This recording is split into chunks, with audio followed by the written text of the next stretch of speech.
Salut tout le monde, aujourd'hui on découvre le set 71 766, le Lloyd's Legendary Dragon.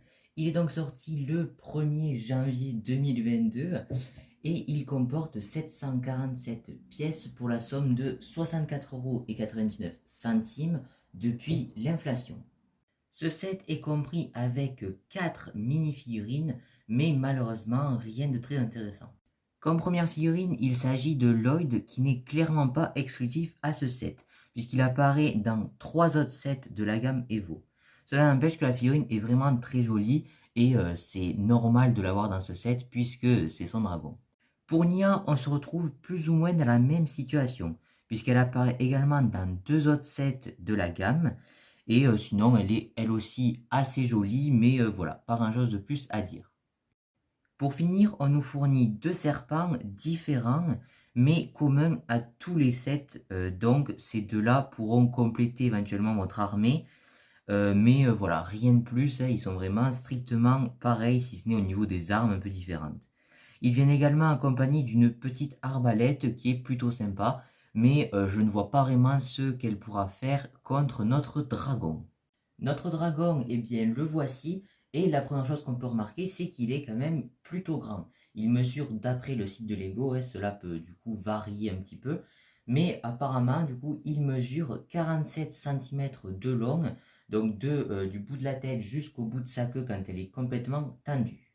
Au niveau du dragon en lui-même, rien de très révolutionnaire à première vue, c'est un dragon, on en a déjà eu des tas dans la gamme Ninjago, vraiment c'est pas ce qui manque, mais je trouve quand même que il est très sympa, et puis de toute façon les dragons c'est indémodable et ça fera toujours plaisir d'en avoir dans Ninjago.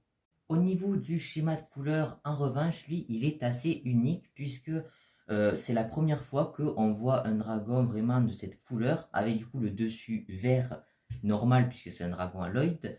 Et ensuite, on retrouvera la partie basse et sur les pattes, la partie basse également, qui sera en bleu foncé. C'est assez particulier. Au début, je n'étais pas super convaincu, mais finalement, une fois en main, je dois avouer que ça rend plutôt bien et les couleurs se marient vraiment très très bien ensemble. Également, on retrouve des petites touches de doré, ça on ne peut pas y échapper non plus, c'est un dragon Lloyd. Et on retrouve aussi des petites touches de bleu ciel qui voilà, se ressortent un peu et ça rend aussi plutôt bien. On va donc maintenant découvrir plus en détail notre dragon, à commencer donc par la tête qui est vraiment, je trouve, très bien réalisée puisqu'elle mélange le côté tête moulée avec tête construite, puisqu'on a la partie avant qui reprend des pièces déjà vues auparavant, notamment sur le dragon d'eau de Nia, sauf qu'elles ont été inversées. Ça c'était la partie inférieure et ça c'était la partie supérieure, ça a été vraiment inversé et ça rend plutôt bien avec cette corne. On retrouve des petites tampographies pour les yeux qui sont très bien faites et la partie arrière de la tête qui la rend du coup beaucoup plus massive que si ça avait été seulement ces deux pièces, rend très très bien, donc toute construite, mais on dirait vraiment que c'est une seule et même pièce, donc c'est vraiment très très réussi. Ensuite, au niveau du torse, donc je vais mettre les ailes comme ça pour qu'on y voit peut-être un petit peu mieux. C'est aussi très bien fait, donc j'aime beaucoup la partie du torse très bombé comme ça. On dirait vraiment qu'il est à la salle, notre dragon. Donc c'est vraiment très très cool, avec donc une partie presque entièrement bleu foncé, avec un peu de vert à l'arrière et petits stickers. Ensuite au-dessus on retrouve la selle, donc qui est assez bien travaillée, franchement. On a déjà vu beaucoup des selles pour la plupart des dragons, mais c'est quand même plutôt bien fait, avec le petit fanion à collectionner. Donc voilà, un torse que je trouve vraiment très cool et c'est la première fois qu'on a un dragon avec un aussi gros torse à l'avant, notamment dû à ces grosses pièces là. Donc voilà, c'est plutôt cool. Ensuite, on va du coup découvrir nos petites pattes, donc les pattes avant d'ailleurs qui ne sont pas du tout petites, hein, au contraire. J'aime beaucoup la partie verte au-dessus avec les stickers qui mélangent le vert clair et le vert foncé, avec cette pièce de capot qui est très bien utilisée je trouve. Elles sont vraiment bien massives et très bien finies. J'adore là la pièce ronde qui vient terminer le tout. Et ensuite on retrouve du coup la partie patte d'en bas quoi, avec le bleu foncé et du noir, voilà, donc qui est plutôt cool. Les griffes, c'est une nouvelle manière de les construire qui est assez sympa. Donc on a deux dans ce sens et une de haut en bas. Donc voilà, ça rend plutôt bien et vraiment je suis assez convaincu par cela. Celles à l'arrière sont, bon, évidemment un peu plus petites et un peu moins bien réalisées, ça c'est toujours le cas, mais quand même je trouve qu'elles s'en sortent assez bien, c'est pas horrible, c'est quand même très bien fait. Et pour les pattes, sinon c'est exactement la même chose. Ensuite, au niveau des ailes, on retourne sur les ailes donc entièrement en tissu, donc tissu très doux, et c'est pas la version un peu plastique qu'ils ont fait aussi. Ça rend vraiment très bien.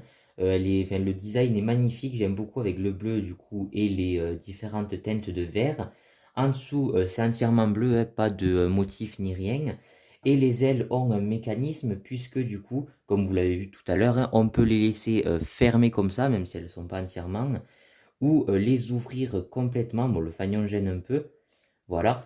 Et donc là, notre dragon, il prend une amplitude assez énorme puisqu'il ne rentre même plus dans le cadre. Donc vraiment, j'aime beaucoup les ailes, elles sont très bien faites, vraiment très cool. Et ensuite, du coup, on termine avec la queue, donc qui est assez bien faite aussi, hein. Bon, assez simple, notamment à cause du katana qui est vraiment là pour ajouter de la longueur.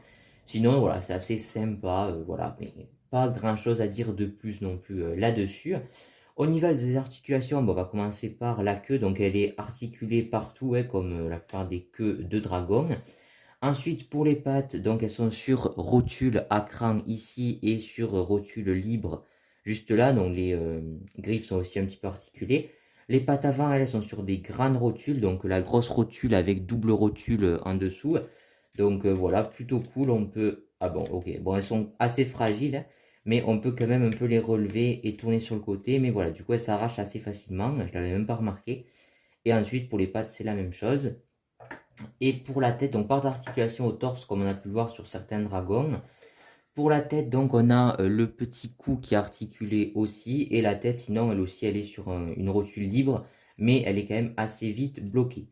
Et sinon, la mâchoire bouge. Et d'ailleurs, on a la petite langue, qui c'est un détail qui est plutôt appréciable. Donc là, pour notre petit dragon, on va donc passer à la conclusion. Pour conclure, ce set n'est certes pas révolutionnaire, mais vraiment très bien réalisé. Les articulations sont suffisantes, je trouve, et le schéma de couleur fonctionne étonnamment plutôt bien. Cependant, on peut quand même regretter de ne pas avoir eu une petite figurine en plus exclusive, surtout au vu du prix du set. En tout cas, si cette vidéo vous a plu, n'hésitez pas à me le dire en commentaire et à me donner votre avis sur ce dragon, si vous comptez vous le procurer ou si vous l'avez déjà, hein, voilà, dites-moi tout ça. Dites-moi ce que vous pensez toujours de ce nouveau format de review. Donc voilà, dites-moi ce que vous en pensez dans les commentaires. Si ça vous a plu, vous pouvez lâcher un gros like. Également la partager sur vos réseaux sociaux pour faire connaître la chaîne à de nouvelles personnes. On approche des 2200 abonnés, c'est vraiment exceptionnel. Donc voilà, dites-moi tout ce que vous voulez, voilà, dans les commentaires et tout ça.